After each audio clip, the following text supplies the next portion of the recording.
I'm Greg Hunter. Welcome to USAWatchdog.com. I'm really smiling today because a lot of people have been asking for this next guest, and I thought, wow, good idea.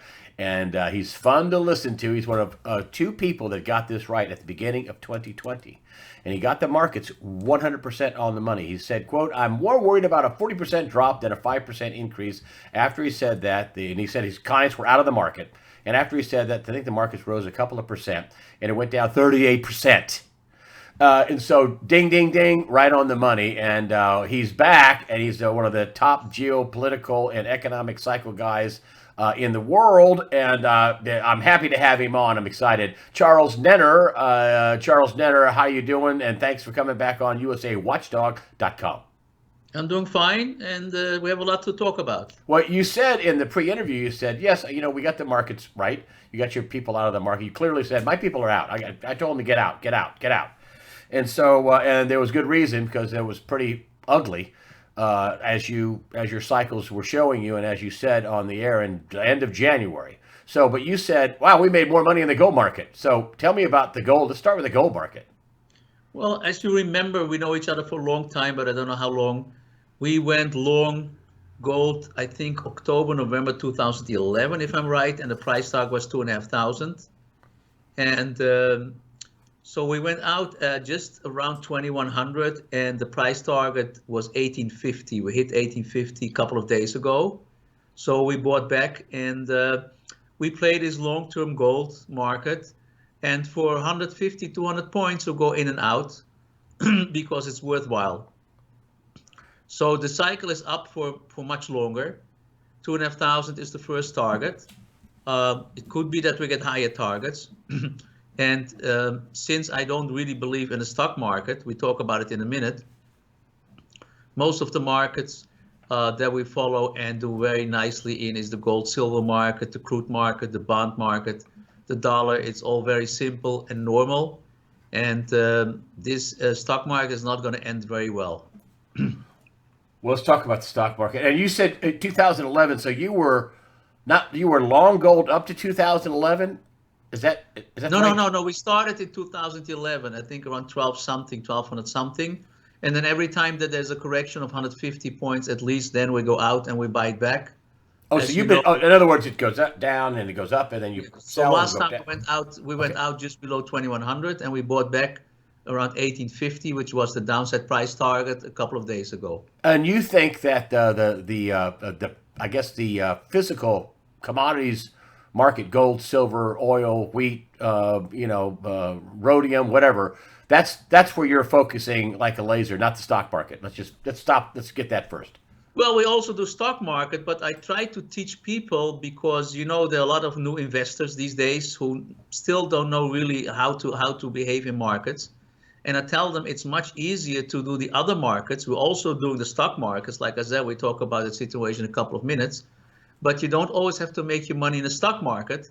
You have to educate yourself a little bit. And if you're afraid of future markets, there are always ETFs to go long or short in crude and in bonds and in the euro and the dollar. There's so much to do. And for a while already, the S&P doesn't do much. We went out just around 3,600. And we just bought back last Monday. Actually, that's yesterday. I think there's going to be an up move into the end of November.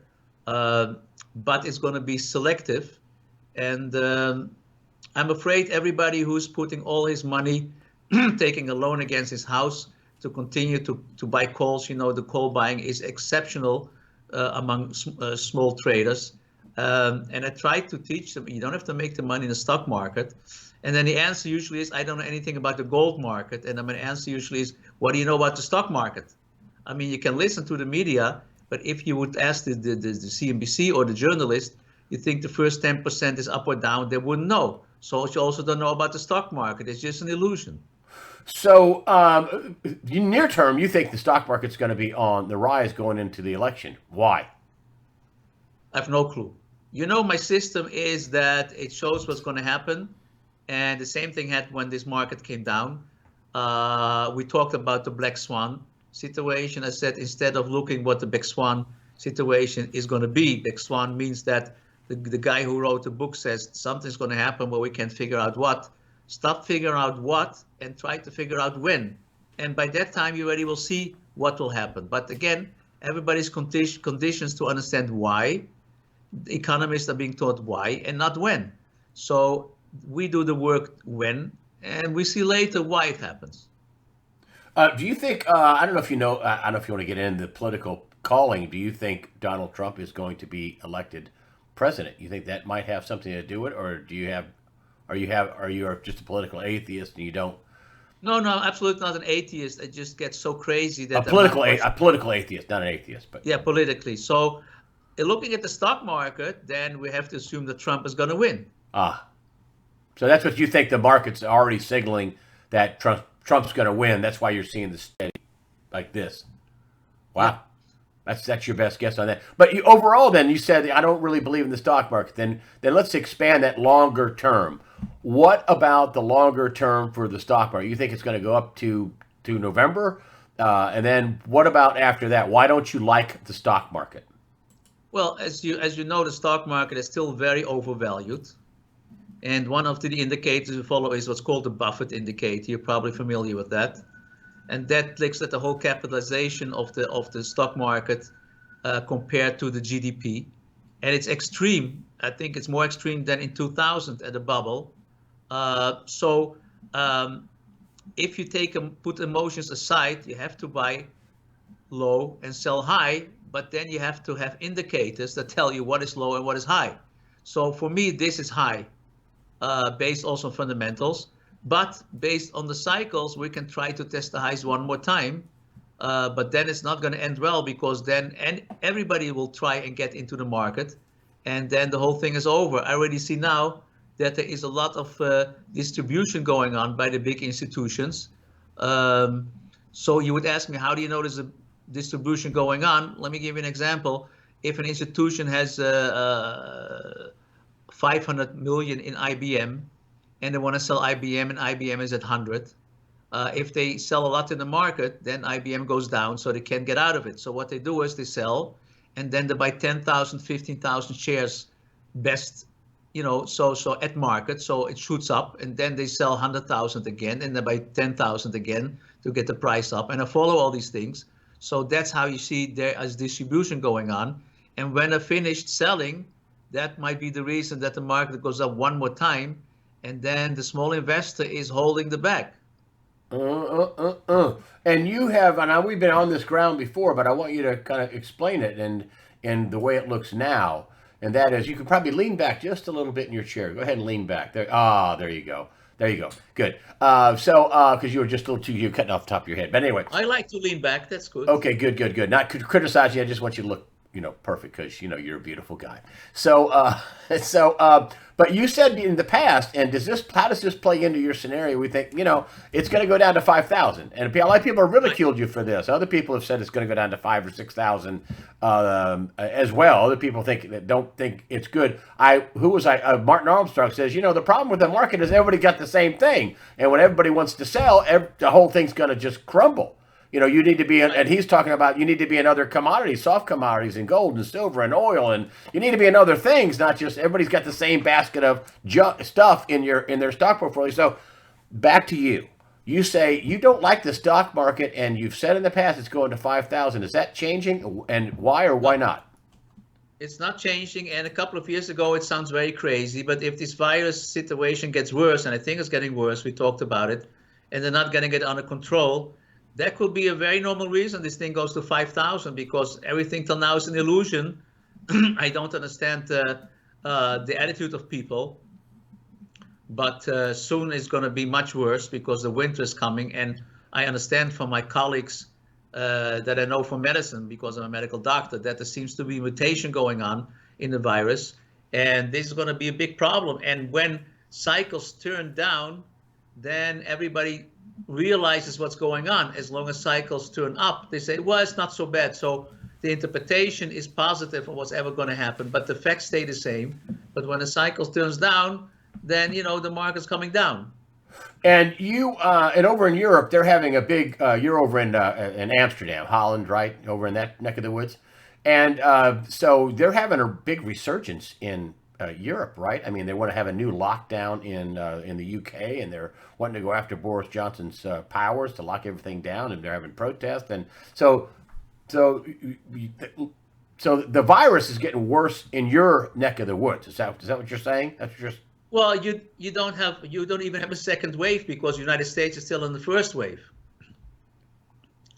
Of course, everybody runs behind the facts, and politically it's very interesting because no country is happy with its government because no government can control it, and they all blame the government, but nobody says how they should do it. Also United States, Biden says Trump doesn't do it correctly, but nobody says how he should do it. So all the governments are getting a hard time and might get in trouble because nobody can control the situation. And that's part of, you think, the scenario for how we get to Dow 5,000. If this keeps dragging on. No. I don't know. I don't know. Anything can happen. I just bring something up that a couple of years ago it seemed very unlikely, and now if the virus gets very bad, you think, well, it's a possibility. Something else could happen that we don't know yet. And that all your charts are pointing to the same thing. What do you think about Armstrong saying everybody's got the same thing in the stock market? You got an aging population. When everybody wants to sell, it's gonna be a disaster. Well, it was the same. Maybe remember, we went out in the early 2018. At that time, it was because maybe you remember that I said every year that ends with a 7 ends a bull move, and we talked about 67, 77, 87, of course, 97, 2007. Everybody knows, and then it was 2017. And the end we said going out, and I asked people why in the market. I never heard it. And then we went out before this crash of 40%. Nobody knew to tell me why they were in the market. And the same thing now. I ask people why in the market. I don't get one normal answer. I let me take out the word normal. I don't get any answers just because it's going up. Well, we've seen that before. Like I said, you want to sell high, but you have to know when it's high. So for this, you need the mathematics and the neural networks that I developed, and then we decide what's high. What do you think? What do you think the high watermark is on this market? If you think it goes to the end of November, what's high? I think, well, maybe we just get back to the highs. 29, 30,000 on the Dow. Yeah. And then probably we'll see that the momentum is slowing down, and all kinds of technicals are breaking down, and then the thing goes. You think we'll reach a new all-time high? Well, I don't think it's going to be close. Maybe a couple of points. It's not. Maybe you remember. I maybe you don't remember. I sent out at the beginning of last year and this year an S&P chart, a yearly chart. A yearly chart is a chart where every bar is 1 year, and there's a perfect parallel channel that you create if you connect all the bottoms and all the tops. And the top is like 3,500 plus minus yearly close for this year. And then I wrote, I've never seen a market that has a 10-year or 12-year channel and then breaks out on the upside. It's very unlikely. It can happen one time, but we cannot work with things that almost never happened or have never happened before. So then when I was there a couple of months ago, is everybody out because we're at the top again. So now if we that lucky that we hit the top of the channel again, then it's a very simple trade to go short or to buy the VIX like we usually do. And I want to revisit this just because the debates are here, and Biden and Trump, and it couldn't be any more stark different choice. I mean, one guy's going to raise your taxes and the other guy's not, and it's one guy's is for no rights for you and Green New Deal, and the other guy's for I'm getting out of all that junk that's going to destroy us. But you think the market is going up now, and it's been so resilient because the market is seeing a Trump victory. Could you talk about that a little bit? No, I can't talk about it because usually the market is right. Until now, it's not really selling off. So maybe the market knows something we don't know. So you don't have an opinion on that. Let's go back to the okay. But you think after November, it's going to be tough sledding in the rest of 2020 and 21. Correct. Oh, in 2022, that was my long-term low. So the next 2 years are going to be rough sledding. You're going to be selling the dip. right? And buying the spike and selling the dip, right? Or wait, but selling the spike and buying the dip. Yep. You'll be doing the Yep. back. You'll be doing the total polar opposite of what's been happened. You'll be buying the spike. You'll be selling the spike. I'm sorry, selling the And buying the spike dip. and buying the dip. Right. So over here, the cycle is bottoming. So like yesterday, we had a buy signal for the first time in months, and we'll see how far it goes. But it seems to be up into late November. And then after that, a couple tough years. Now, what about the commodities? Is that the same for the commodities? No, they have different cycles. They have different cycles. You see, we talked about the dollar. You asked me, is the dollar going to collapse? I said, no, the dollar's not going to collapse, and it didn't collapse. Now we have a cycle that brings the dollar a little bit down. The crude oil is up, if you want to know exactly, until October 22nd. So they all have different cycles. And crude's going to stay strong for until now. until the third week of October. And then what do you like? How do you like crude? Is that going to be a long-term up? Is that going to be going up or down in the next couple of years with the stock market? No, it's gonna go down because I still think we're gonna go in deflation, and which makes sense. And that's one of the reasons why gold is up. People don't understand that. They always look for inflation for gold to go up. And then I show them historically, most of the bull markets in gold are in deflationary periods, not inflationary periods, because you have deflation, there's nowhere to hide, and it's very cheap to hold gold, and you're afraid for the financial system, so that's why gold goes up. And when people talk about deflation, it's debt destruction. It's not prices going down. It's debt destruction. It's bond destruction. It's oh, you had a restaurant, we're not paying that lease now, that 2-year lease or 3-year lease. Right. Right? I mean, explain that. Explain what deflation is. It's we had a mortgage, yeah, we're not paying it anymore. Oh, right, we had a bond, yeah, we're not paying that anymore either. So explain deflation to everybody and why gold goes up in deflation. Start with what is deflation? Why is gold going to go up? Let's start with the stocks. If I am General Motors and I'm going to make a car and prices go down, then it could be that by the time I finish the car is less than what I made it for. So I have to fire people. And if I fire a lot of people, then they don't have buying power. So they buy less.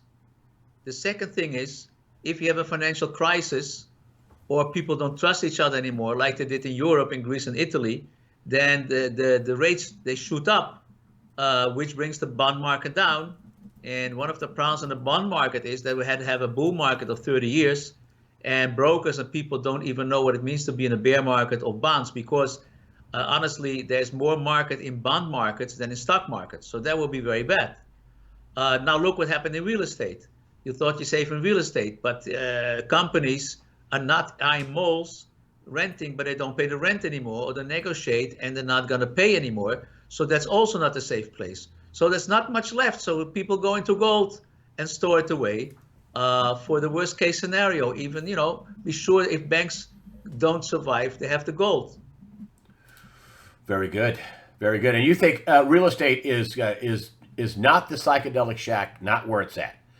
You think real estate's a bad play at the moment? I'm not clairvoyant, but I would say if people lose their jobs and interest rates have to go up, not because the economy is strong, but because we don't trust each other. So if I want to get a loan, you have to pay more because the bank says, listen, this is too risky and interest rate has to go up. Although the Fed keeps it low, it doesn't help much. So I don't see how this can continue, especially with the shopping centers. And I don't know, in Europe, a lot of industries going out of business and emptiness of office space, especially now because people work from home. And they have everything invested in there, so that's a big problem for big investors. Yeah, the REITs and all that stuff. Get a REIT. They're talking about here in America. They're suing over this moratorium on paying rents, and they say, hey, it's unconstitutional. And Martin Armstrong brought this up, saying they're scared out of their mind. He consults over there in Europe and says they're scared out of their mind. They know it's going to end. It has to end. They can't keep hanging this on the mortgage on the landlords, on the property owners. Same thing over here. They're suing. They're saying this is unconstitutional. You can't just by edict tell people to stop paying me in a contract. And they're going to win. And so you're saying we haven't really seen the next wave, the next economic wave. Is that part of what you're seeing in a downturn, the next economic wave? Why you're talking about this severe Well, deflation? take a look. I'm in Amsterdam. We got KLM Air France. I think they poured in $3 billion, and still things are very bad. How many billions of dollars can they move in there? So they're already almost deciding we're not going to put in more money. So all these $1 billion are lost. And the funny thing is, and I explained it to a couple of people, sometimes investors look at book value. The book value is if a company would sell all the assets they have, that's at least the minimum value they have. So you have all these planes, but nobody wants to take the planes anymore out of your hands. So the book value doesn't mean anything. So today, in this crazy situation, you cannot even rely on book value. And thus, people can rely on the one thing that's 6,000 year track record, and that's gold. Right. But again, I would like them to look what we are doing, because it's very volatile. And I have had people who say, I don't care, I'm there in for the big move. But then it goes down $100, and then it says, well, I'm there for the big move, and then it goes 200. By $300 they sell out because it's too much. I thought you were in there for the long run. Well, it's too much, and then I go in, and then afraid to go in, and I miss the whole move again. So it's really a matter of exact timing with gold and silver and gold stocks. Gold stocks give still a nice dividend. So what you can do is, if you know enough about it, when my cycle bottoms, you can buy gold stocks. You get a couple % dividend. You can sell an in-the-money call against it. It will give you 15-20% a year if you do it the right way. Huh? How do you like? I know people are sitting there going, "Ask him about silver. Ask him about silver." Okay, what about silver? What about silver? We had it going up, to, I don't know, $28, $29 an ounce. The commissions on the coins were going crazy. They were, for $10 over spot, $11, $12 over spot. Then it's come way back down to 22, 23, but you still got $6, $7 commission. You still cost you $30 to get a silver eagle. What about silver? Well, we had a price target of 2270 or 2280 on the downside. So we covered all the shorts. A good buy signal is going to be giving, if it closes for the December contract, above 25.5. And the same thing as gold. I think soon is going to continue up. Now, it has to catch up with gold, because, the high on silver a couple of times was $50, and it's only half of it. Yeah. So you think silver's a better deal? For the moment, I think it's a better deal. Yeah. Huh. And where do you think silver's going to go? You think gold is going to go up, and I'll get back to your price target on gold, where you think it will ultimately settle out. But where do you think silver's going to go? It'll reach new all-time highs, 50 again, for sure? Not for sure. I didn't calculate it, to be honest, because I mostly deal with gold. I don't like to invest and trade the silver market. There's too much of manipulation, so I stay with the gold market. Oh. But you think it'll follow gold? Yeah, it must, because if you look at the gold-silver ratio, silver has to make a bounce, because it's too far away from the gold price.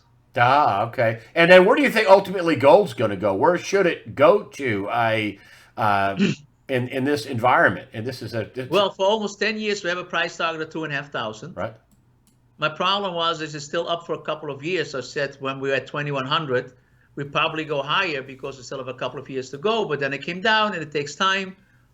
We see when we get to 2,500 how much time is left until the cycle turns, and if I got higher price targets. But that's for the moment what we're looking at. And how long do you think the gold cycle is going to go on for in your charting, in your cycle work? A couple of years. Okay. You'll be surprised. A couple of years, yeah. Wow. So it's so even if you did nothing but buy at some point where it drops off and just sit it and forget about it, you would do okay there as well. Yeah, especially if you buy the gold stocks, you get a couple percentage dividend also.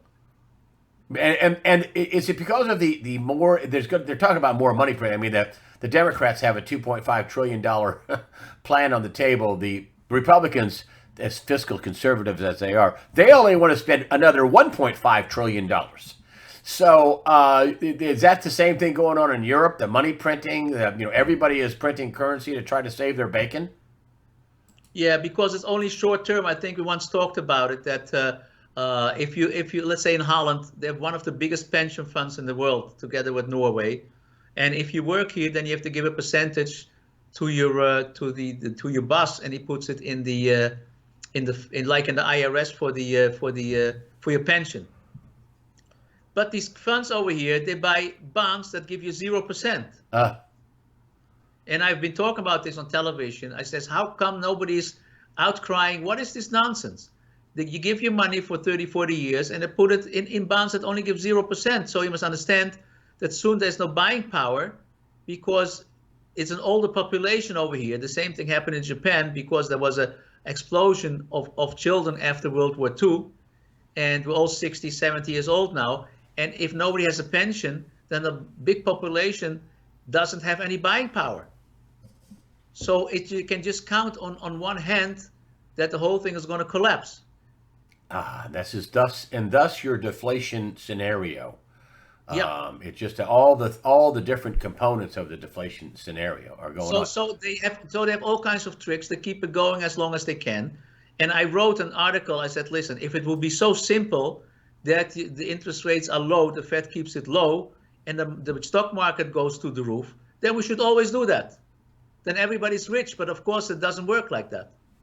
Yeah. And I don't mean to keep, but I'm seeing a consensus, between you and other guests. Martin Armstrong says, I've consulted over in Europe, and they want to have permanent bonds for these bonds, and they'll pay the interest. Well, could you imagine having this $15 trillion and you getting a letter saying, hey, we've turned your bond into a permanent bond. We'll pay you the interest at 0%. Yeah, but the funny thing is, the difference between U.S. and take the Netherlands again, because I'm familiar with that, is now they want to have $50 billion because they have to support all the businesses. And it seems to be no problem to sell it to the population and ask people, why would you take a bond that gives you 0% or nothing? And I just don't get it. It's a dumb move. It's a dumb move. I mean, I have no clue why they do that, and I don't get an answer. And people don't feel that if they put the money at risk and they cannot give you an answer, then maybe you should think about it twice. Yeah, I mean, you'd be better off just with cash paying 0%. At least you'd have access to your cash and it wouldn't be tied up in a bond, right? Yeah, but it's based on maybe bonds go to minus 50 points and then I make a profit on the bond. Yeah. If you can sell them. Right. And then, but you're saying, well, then why don't you just buy gold? Because it won't go to minus nothing.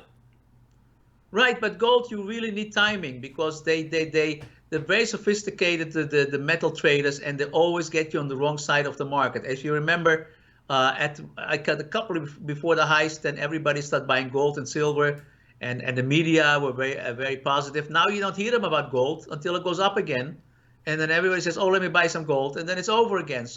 So you really have to time these markets. And what about just buying physical metal? I mean, I know you trade and you're a trader and you're an excellent guy, timing market cycle guy. You're really good at it, obviously.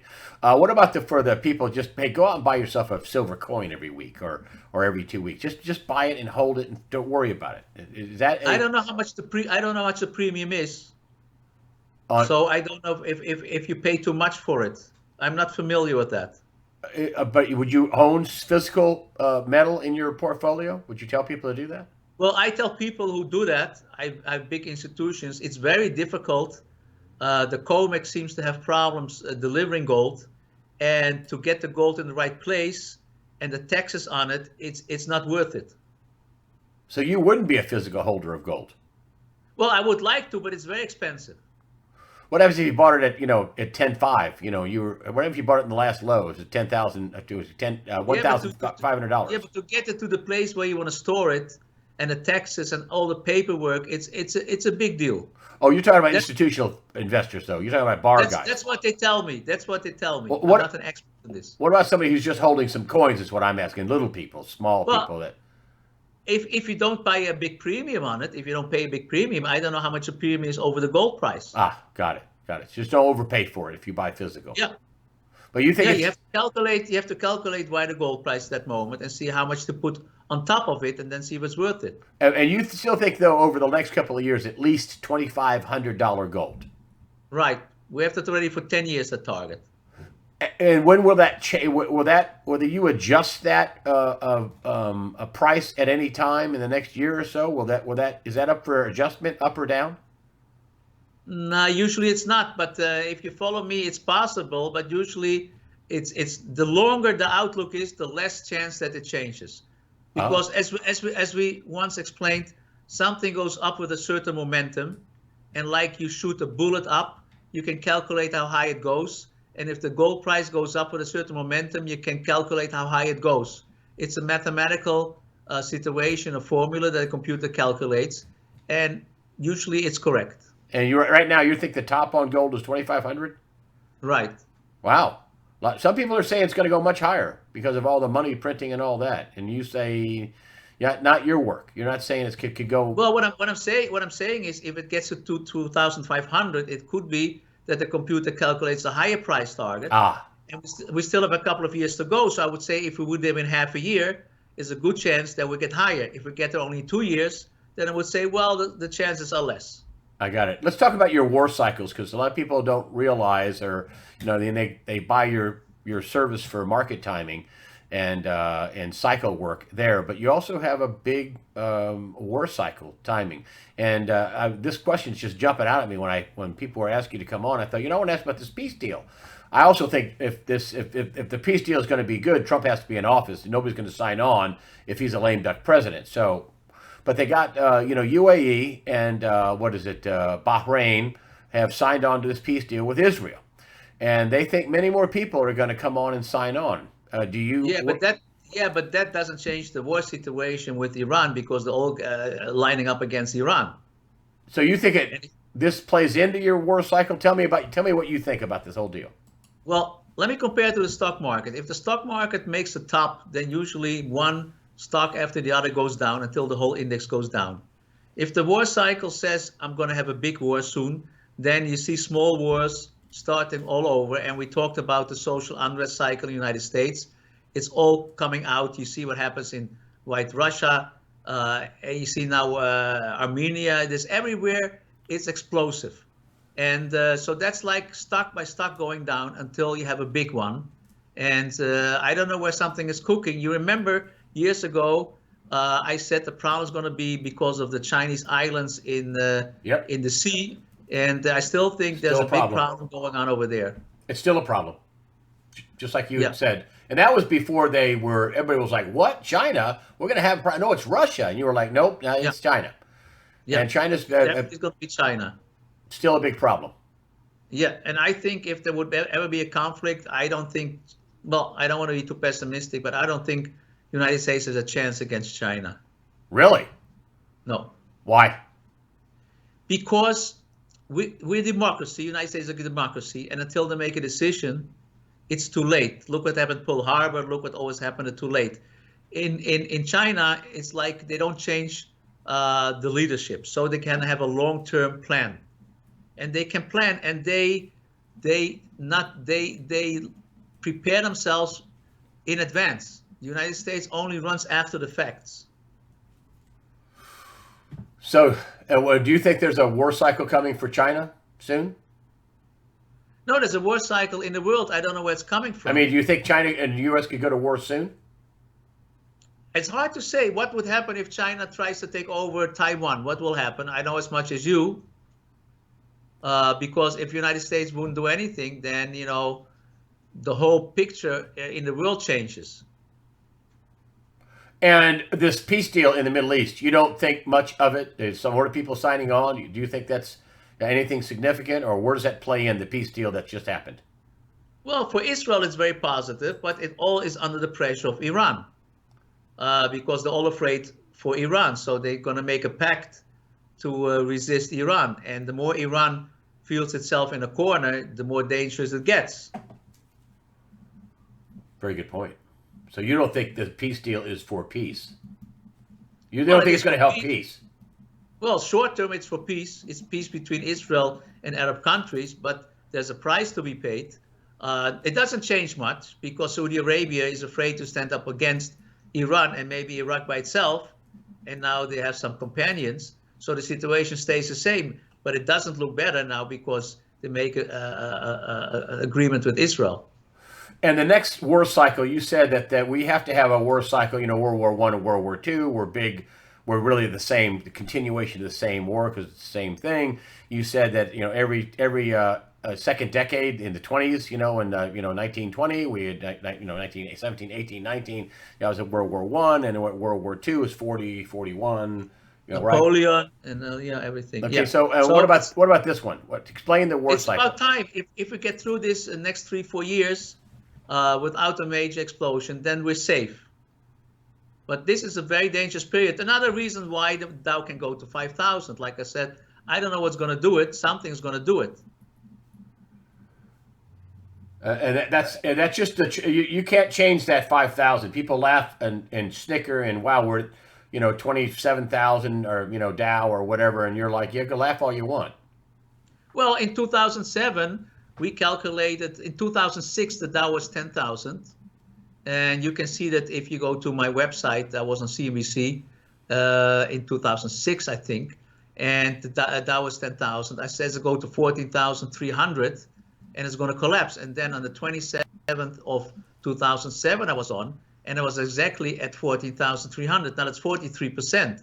So don't tell me I knew what the economy would going to do. So the only conclusion I can make is economy doesn't have to do much with it. And then the whole thing collapsed.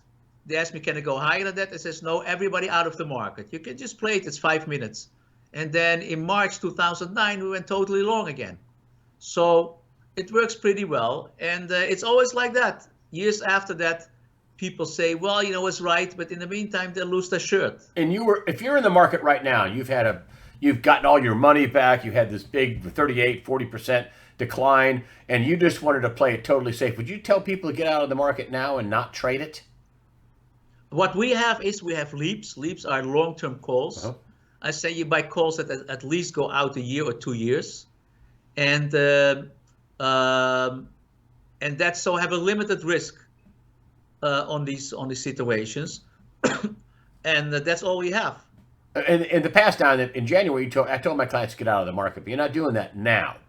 They're at well, we're out of the market. You can take 5% what you have by long-term leaps. If the market goes up, you make the same money if that you for 50% invested, but you sleep well because you have 2 years. So the premium doesn't run out so much, and you have very low risk. It's just if you want, because a lot of people are, I sometimes get emails, I lost money. And it says, then where did you exactly lose money? Well, I could have made money, but people see that as I lost money. So it's very hard for people not to participate.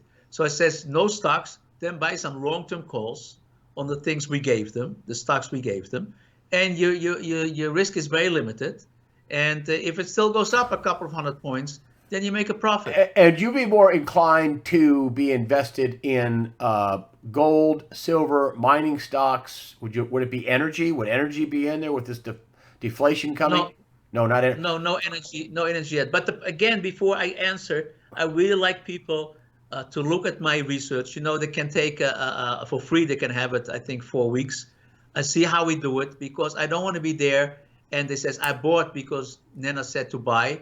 Well, on the research, it says only buy in 2 weeks, which is not the case, but something like that happens. Right. Because I don't do really timing when we talk together. Right. You're talking, so you think, let me just make sure I get this right. So right now you see deflation, people losing their jobs, second wave of economic wave at the very least of, people not paying their rents, bonds going bad, people losing their jobs. That's what you see. That's the cycle you see now. And how long is that cycle going to go for? The deflationary cycle?